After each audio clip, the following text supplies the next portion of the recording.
जिंदगी में कई बार ऐसा लगता है कि कोई हमारी तरक्की रोक रहा है या हमारी मेहनत का फल हमें नहीं मिल रहा। लेकिन सच ये है कि कोई भी किसी के भाग्य का हिस्सा नहीं खा सकता। आज की इस कहानी में हम भगवान बुद्ध के समय की एक प्रेरणादायक घटना सुनेंगे, जो इस बात को गहराई से समझाती है। तो वीडियो को अंत तक देखें, क्योंकि ये कहानी आपके जीवन में बड़ा बदलाव ला सकती है।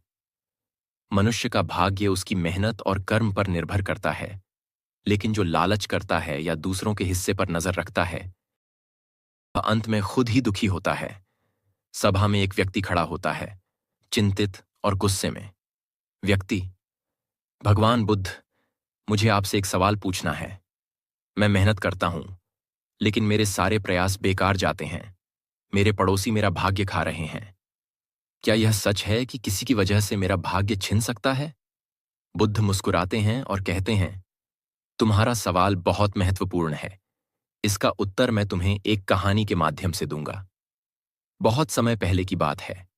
एक छोटे से गांव में राम नाम का एक किसान रहता था। राम बहुत मेहनती था, लेकिन उसका जीवन संघर्षों से भरा था। हर दिन वह सुबह से शाम तक खेत में काम करता, लेकिन फिर भी उसका गुजारा मुश्किल से होता।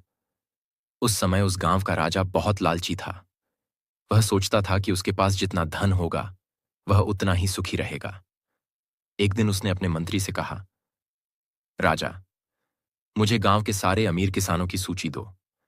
मैं देखना चाहता हूं कि कौन मेरे खजाने को बढ़ा सकता है। मंत्री: राम, तुम्हारी मेहनत देखकर राजा ने तुम्हें अपनी सेवा में बुलाया है। तुम्हारे पास जो कुछ भी है, उसे राजमहल में जमा कर दो। राम परेशान हो जाता है।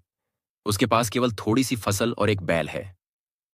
राम: लेकिन मेरे पास तो कुछ खास नहीं है। राजा मेरे जैसे गरीब किसान से क्या चाहता है? राजा के सैनिक राम का सामान ले जाते हैं। राम दुखी होकर सोचता है कि राजा ने उसका भाग्य छीन लिया। उसने सोचा कि अब उसके पास कुछ नहीं बचा, लेकिन राम ने हिम्मत नहीं हारी। उसने फिर से मेहनत शुरू की। राम ने समझ लिया कि किसी का भाग्य छीनने से उसकी मेहनत नहीं रुकती। उसने दुगनी मेहनत की और कुछ ही सालों में उससे भी अच्छी फसल उगाई। दूसरी ओर, राजा का लालच और दूसरों का भाग्य छीनने की आदत ने उसे अकेला कर दिया। उसका स्वास्थ्य खराब हो गया और उसकी प्रजा ने भी उसका साथ छोड़ दिया।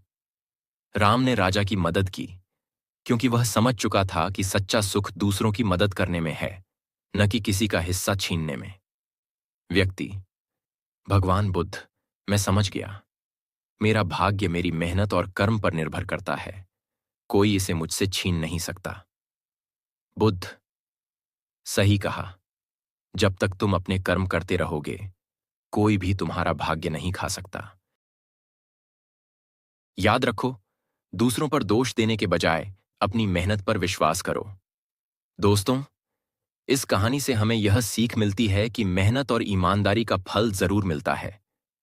कोई भी हमारे भाग्य को छीन नहीं सकता। अगर आपको ये कहानी प्रेरणादायक लगी, तो इसे अपने दोस्तों के साथ जरूर शेयर करें और हमारे चैनल को सब्सक्राइब करना न भूलें। धन्यवाद।